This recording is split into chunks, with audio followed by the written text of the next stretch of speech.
Olá pessoal, novamente aqui, né? Nós voltamos na parte 2, né? Que agora nós vamos fazer a implementação do nosso código, da modulação aqui do conversor trifásico de 3 níveis, né? O NPC, né? Então nós estamos para a parte 2, é importante você ter visto a parte 1 para você entender o princípio da implementação, né? A gente já discutiu o controle e como que é feita a modulação deste conversor. Então agora nós vamos fazer o seguinte, nós já discutimos essa simulação aqui na prática passada, né? Eu vou embarcar todo esse código que eu fiz aqui e vou fazer essa modulação no DSP, como que ela é feita, né? O que acontece? Eu não tenho o setup experimental, então nós vamos fazer apenas uma análise aqui das formas de onda e comparar se realmente está sintetizando o que era esperado. Aqui então nós vamos sintetizar os PWMs dessa chave, sendo que nós adotamos a seguinte numeração. Aqui vai ser o 1, o 2, 1, 2, 3 e 4. Então, cada fase vai ter 4 pulsos de PWM. Já no conversor NPC, aquele é o tipo T. Nesse outro, a numeração é 1, 2, 3 e 4. É a mesma modulação, né? Só atentar para essa ordem aqui. Então, quando a gente simular, né, a gente já viu lá as formas de onda, ele funcionando, a tensão equalizada nos capacitores, a tensão no barramento, forma de onda da rede, corrente e potências. Se eu for visualizar os pulsos em cada chave de uma fase só do S1, lembrando que a chave 1 e 3, essa é sempre, em qualquer topologia, a 1 e 3 são complementares, 2 e 4 são complementar, mas a 1 não é complementada a 2. Então, 1 e 3 complementar, 2 e 4 complementar. Então, a gente vai ver mais ou menos esse formato aqui. Então, aqui a gente está vendo a 1 e a 3. Então, olha, claramente a gente já vê aqui, ó, que uma é o complemento da outra. E aqui é a 2 e a 4. Porém, a gente não pode afirmar que a 1 e a 2 são complementares, né? É 1 e 3 e 2 e 4. E então, vamos lá para o nosso código. Bem, eu vou fazer um código aqui o mais enxuto possível, né? Até porque esse é um tema novo e a gente já viu os periféricos, um tanto de coisa sobre DSP. Então, eu criei meu projeto, né? Sobre as bibliotecas, como eu já havia comentado. Eu não pego a função diretamente da biblioteca da SolarLib. Eu vou lá, vejo as funções que foram desenvolvidas e copio num arquivo para mim. Porque eu consigo limpar algumas coisas e consigo dar alguma otimizada. Aí vocês me perguntam, mas que tipo de otimização? Eu vou mostrar, por exemplo. Deixa eu procurar uma aqui.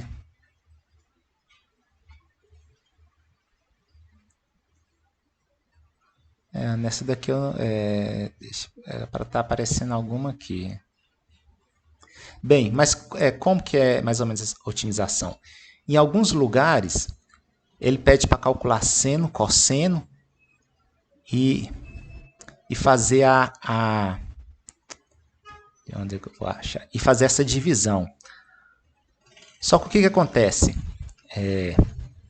Esse DSP ele tem uma unidade de ponto flutuante, né?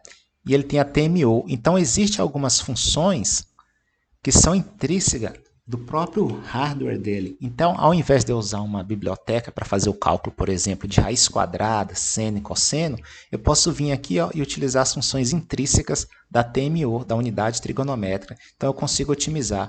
Por isso que eu vou lá e crio os meus arquivos com as funções da SolarLib. Então, aqui é o header, né, onde eu tenho as estruturas. E aí eu coloquei, né, a transformada DQ para ABC, né, a inicialização e o cálculo, a de ABC para DQ, inicialização, cálculo, e aqui a PLL trifásica, né? Aqui são as funções e aqui embaixo são as macros. Quando que você usa macro? A macro, você utiliza ela quando você for implementar no CLA. Então, você usa a macro quando for implementar no CLA. Por quê? O CLA, ele não permite você chamar a função fora dele. Então, se você tiver... Deixa eu abrir um outro código aqui que eu tenho CLA, por exemplo, só para mostrar.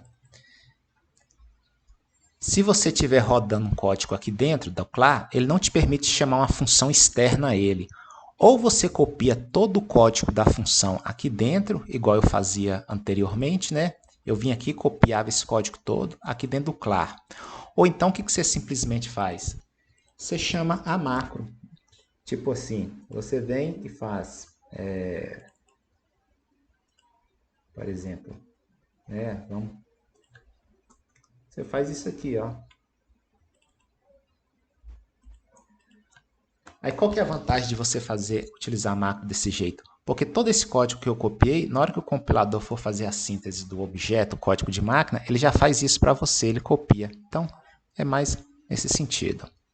Então, explicado o que é a macro, voltemos ao nosso código. Então, aqui tem todas as transformadas que eu vou precisar, de ABC, DQ0, então está tudo aqui. Então, nesses dois arquivos. Dentro do nosso código main,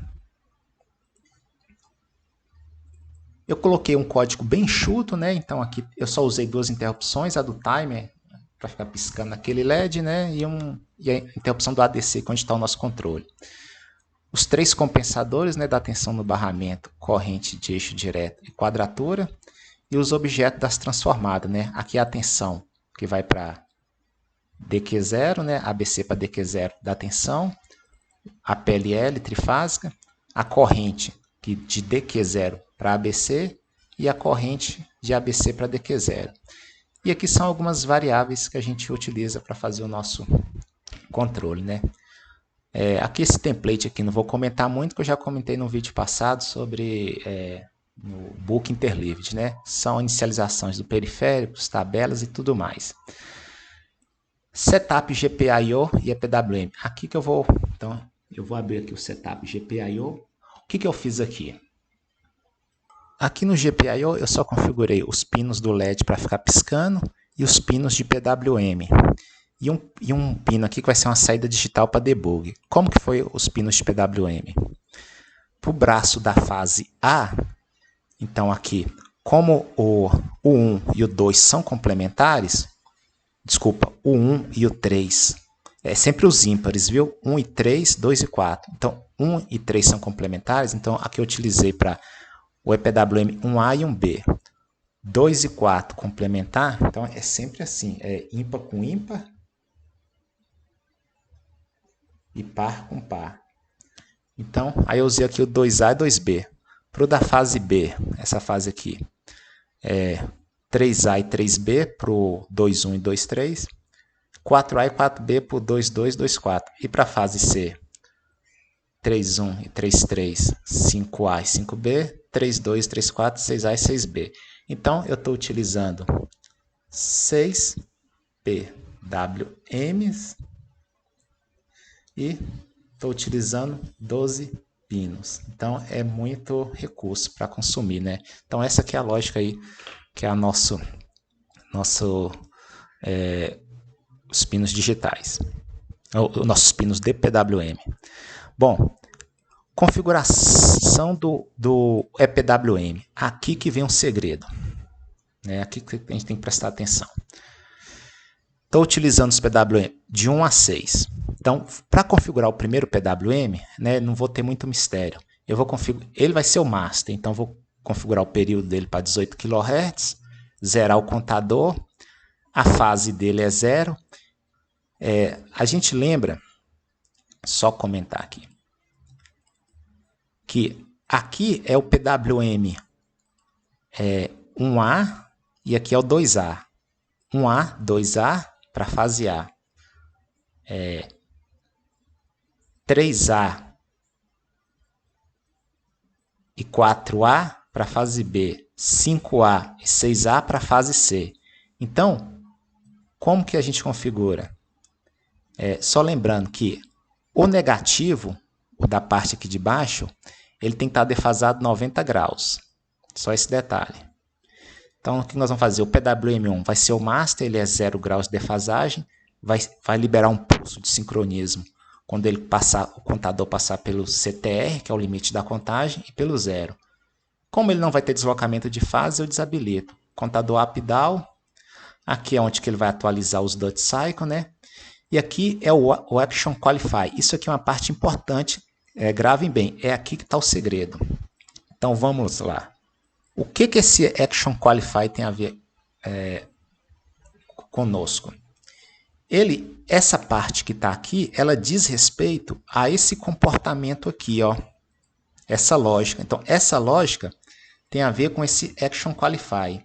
Então, vamos aqui desenhar. Bom, o que esses Action Qualify nos dizem? Ele diz respeito, né, a essa lógica aqui. A relação entre o sinal modulante e a portadora, né? O sinal que eu vou modular, o dot cycle, é a portadora. Então, o que a gente faz? Então, aqui é a portadora, que é o registrador TBR, né? E aqui é o dot cycle, que é o CMPA. Então, quando o contador ele for igual ao dot cycle, esse ponto aqui vai chamar de cal, que é counter... Quando o contador for igual ao dot cycle e tiver up, estiver subindo. Esse ponto aqui significa quando o contador for igual ao dot cycle e tiver down, descendo. Então, você tem quando ele for igual subindo, up, counter igual up e counter down.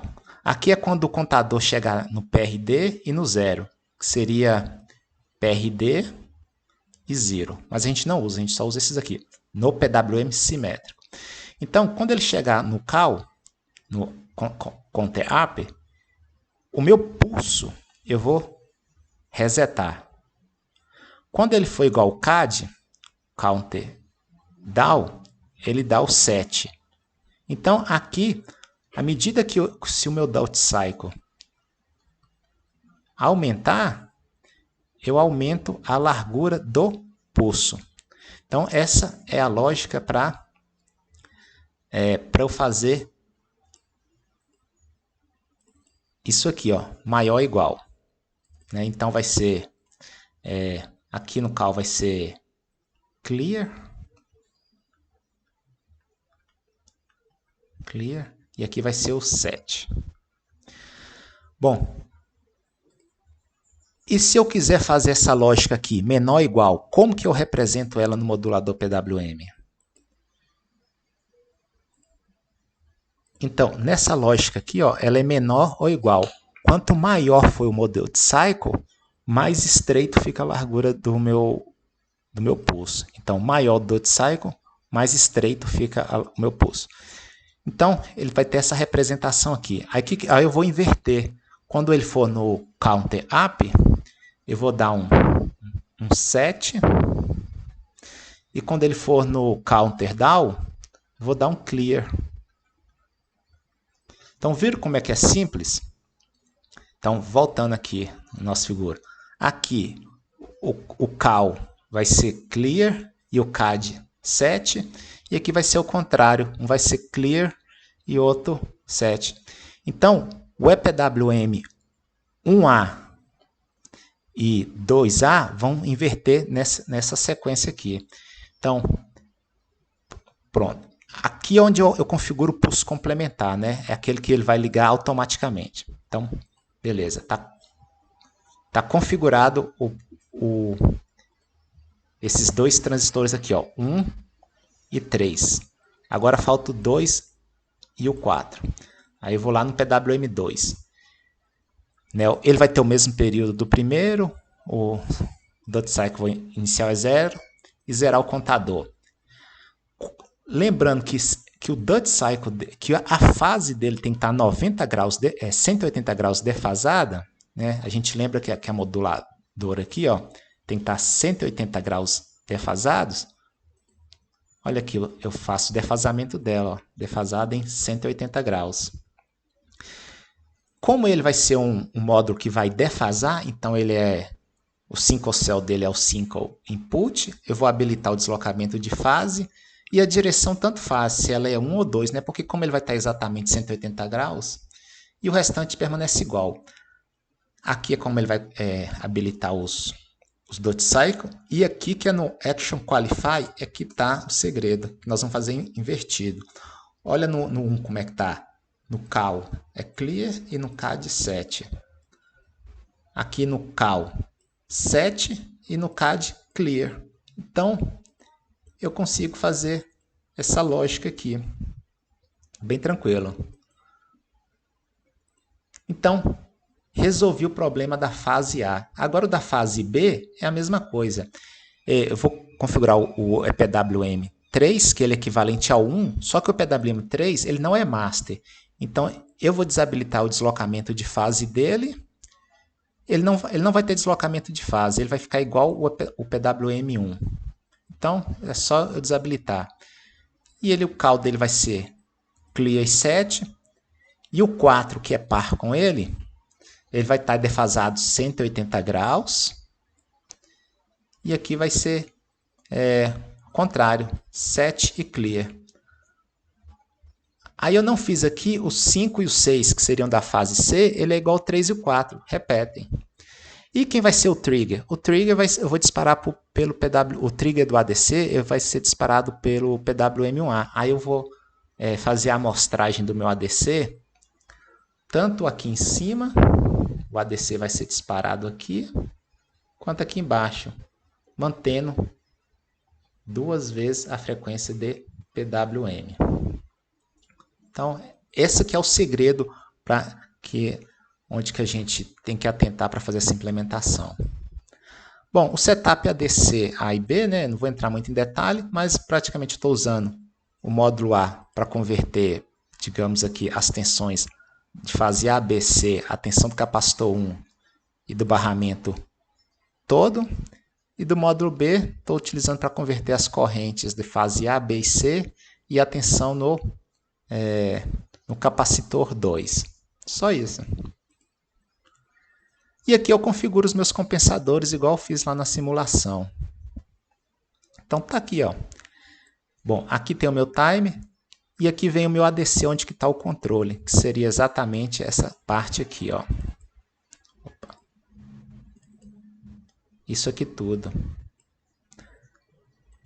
Bom, agora que eu também... Então aqui tem a conversão do valor ADC para os meus valores. Aqui eu faço... Como aqui é só uma implementação, na prática a gente tem que implementar as rotinas de proteção, startup, de verificação, mas isso aqui está sendo tudo omitido, apenas para implementação.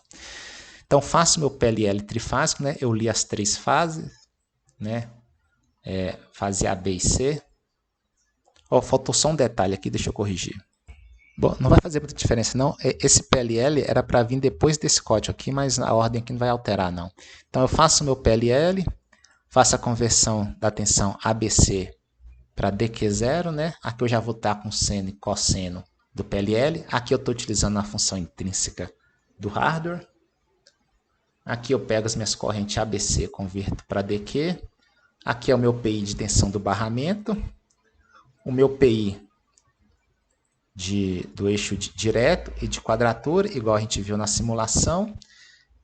Uma vez que eu tenha, então, faço os PIs das correntes de quadratura e eixo direto, eu recomponho de novo a referência de D e Q, né, onde vai ser a saída dos compensadores PIs, mais o desacoplamento entre o eixo D e o Q.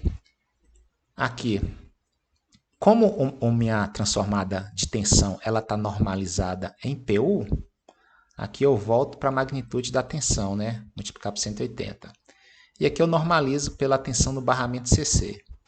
Como eu não estou mexendo aqui com o eixo Z, né, que seria o 0, vou colocar 0.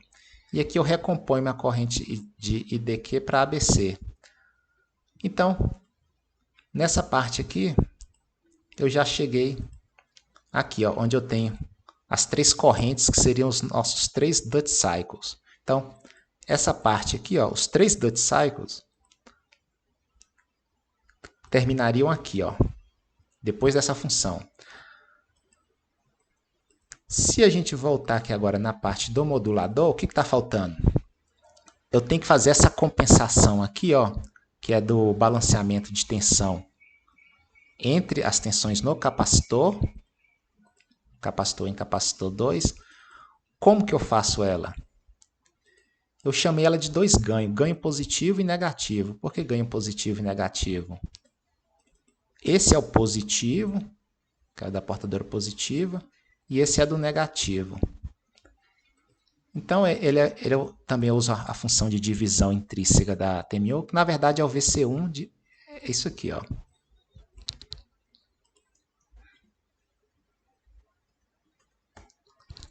Uma divisão por hardware. Então, faço essa divisão para o capacitor 1 e capacitor 2. E aqui eu transformo no duty cycle positivo e negativo da fase A, B, C, fase A, B e C. O que é o duty positivo e o duty negativo? Aqui é o duty positivo e aqui embaixo é o duty negativo. Então, o duty negativo, como aqui tem um ganho por menos 1, ele está aqui, ó. E aqui vezes o ganho que eu calculei aqui. Então, tá aí. Então, aqui eu acho o duty cycle. Isso aqui esquece por enquanto. Aí, uma vez achados os duty cycle, agora eu passo para o meu PWM. Como que eu passo ele para o módulo PWM? Primeira coisa, você vai comparar. Ele só vai para o CMPA se ele for maior do que o zero. Se ele for maior do que o zero, é o DUT vezes o valor do PRD. Só isso. Toda vez que ele for maior do que zero, ele compara. Eu não posso deixar ele entrar negativo aqui. Por quê? Deixa eu voltar aqui.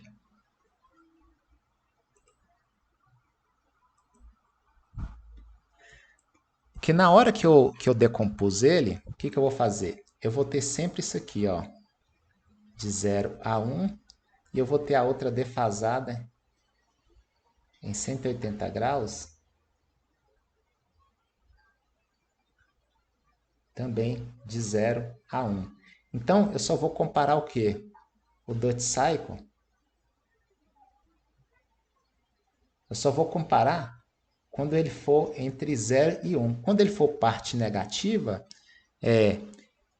eu vou comparar o outro duty cycle, quando ele for negativa, com a outra portadora. Então, por isso que aqui eu só deixo ele entrar para o CMPA se ele for maior do que 0. Aí, se ele for, multiplica. Se ele não for maior do que 0, então o CMPA é 0, ele vai desligar. A mesma coisa é com DUT negativo. Ele só entra no CMPA se ele for maior do que 0. Esse DUT negativo, ele seria o equivalente a esse aqui. Ó. Se ele não fosse maior do que 0, a lógica é essa aqui, ó, é o complemento. Que esse aqui é o contrário desse. Então, é assim que faz o complemento. E aqui ele vai para o PWM2. Então, PWM1 e 2. Então, está pronto o da fase A. E aí, depois o da fase B seria o DUT aqui, da fase B, e o PWM 2, 3 e 4, e o da fase C, 5 e 6. O que acontece? Eu não tenho o setup.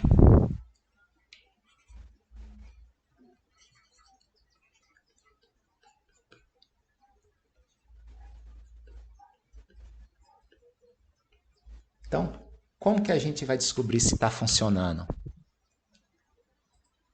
O que eu fiz aqui? Eu imprimi aqui, eu vou fazer o seguinte. Aqui é o duty cycle das 3 fases. O duty cycle de uma fase, como o sistema está bem comportado, você vê que o duty cycle aqui, ó, ele é senoidal, né? Está variando entre 0, 8 e 1. E aqui são as 4 chaves, né? 1 e 3, que é complementar, 2 e 4. O que eu vou fazer? Eu vou, só para fazer o debug, para ver se está funcionando, eu vou gerar essa senoide aqui, ó. Esse senoide aqui que eu estou gerando equivale a esse duty cycle que está saindo aqui. Eu vou vou forçar essa barra, porque eu não tenho setup. Estou forçando isso aqui para mandar para o meu modulador. É o que eu estou fazendo aqui, ó. Então, eu criei só o setup da fase A e vou mandar para o PWM. Aí agora eu vou vir com o osciloscópio nesses pinos aqui e eu vou ter que observar essa padronização de pulso. Se tiver igual, porque provavelmente está funcionando. Então o que eu vou fazer? Eu vou monitorar o pino GPIO 0, 1, 2, 3, que seria o da chave 1, 1, 1, 3, 1, 2 e 1, 4 aqui no osciloscópio. E se ela tiver com esse padrão aqui de chaveamento, né? Então tá certo. O ideal é eu ter um osciloscópio de 4 canais, porque eu veria os 4 pinos de uma vez. Mas eu só tenho um osciloscópio de 2 canais. Então o que eu vou fazer primeiro? Eu vou verificar se o 1 e o 3 tá ok. Se um é complementar do outro. Depois eu vou verificar um com 2. Então eu vou printar aqui na tela e trazer para a gente verificar. Bom, verifiquei o código, o experimento é aqui. Aqui é o pulso 1, 1 e 1, 3. Como eles são complementos, então bate aqui, ó. É igual, tem que estar na simulação. 1 com 3. Olha aqui. Um contrário do outro. Então, 1 e 3. Tá aqui, ó. Um contrário do outro. E vou dar um zoom aqui só para a gente ver. Olha aí, pessoal. Então, tá o complemento aqui, ó. Na hora que um liga, o outro desliga. Olha lá, exatamente como era previsto na simulação. Então, esse é o padrão 1 com 3. Agora, vamos observar. Então, aqui é o 1 com 2. Então, vamos ver como é que é o 1 com 2. Aqui é o 1 e aqui é o 2. Então, olha que interessante. Quando o 1 está comutando, o 2 ele vai ficar sempre em estado alto. Quando o 2 comuta, o 1 tem que ficar em estado baixo. Então, vamos observar. O 1 está comutando, o 2 em estado alto. Quando o 2 comuta, o 1 tem que estar em estado baixo. Então, 1 com 2 está batendo aqui. 1 e o 2. Então, tá ok. Então, tá aí comprovando que o nosso funciona. Agora, qual um outro detalhe que eu pedi para a gente observar? O outro detalhe foi que, na hora que o pulso de 1 ligar, o do 2 já tem que estar ligado. Então, o do 2 liga primeiro para o do 1 ligar. A mesma coisa na parte inferior. Se vocês lembrarem no vídeo 1, o que a gente falou? Que para esse transistor ligar, para ele ir para estado ON, esse aqui, ele já tem que estar ligado primeiro. Então, esse aqui ele só liga depois que esse 2 estiver ligado. Então, vamos, porque senão toda a tensão do barramento fica sobre ele, aí pode extrapolar a tensão de bloqueio e queimar o dispositivo. Então, o que eu vou fazer? Novamente, eu vou observar aqui 1 e 2 e vou dar um zoom aqui para ver se isso está ocorrendo. Então, pessoal, olha aí o pino 1 e o 2. Então, toda vez que o pino 1 está ligando, o 2 já está ligado. E ele desliga primeiro para depois começar a desligar o 2. Então, ele não pode... o 2 não pode desligar e o 1 ficar ligado, porque senão a tensão vai toda para o transistor. Então, tanto para ligar quanto para desligar, a gente vê que o transistor 1 ele só liga ou desliga quando o 2 está ligado. Olha aqui.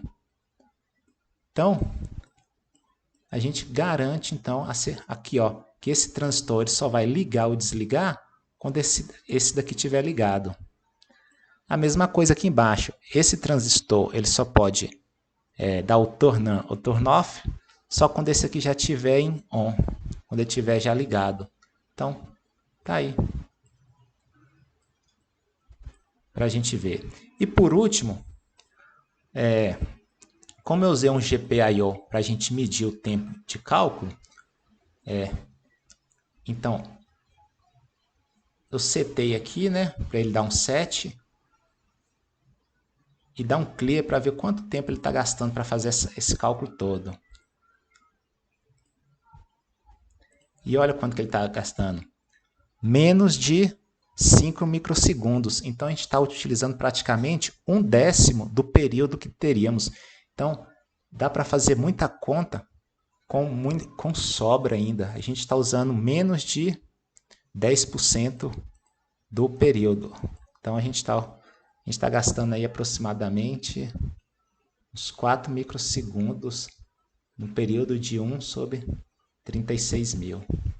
Então, é muito, então o DSP ele tem muita folga para fazer cálculo. Então eu vou deixar aí os códigos, as simulações aí para quem tiver interesse, né? Então era isso aí, como que implementava então nossa modulação PWM. Não, infelizmente não tem como a gente verificar na prática, né? Porque para desenvolver um setup desse não é tão simples, só de gate drive aqui tem muito. E a gente se vê numa próxima então. Até mais.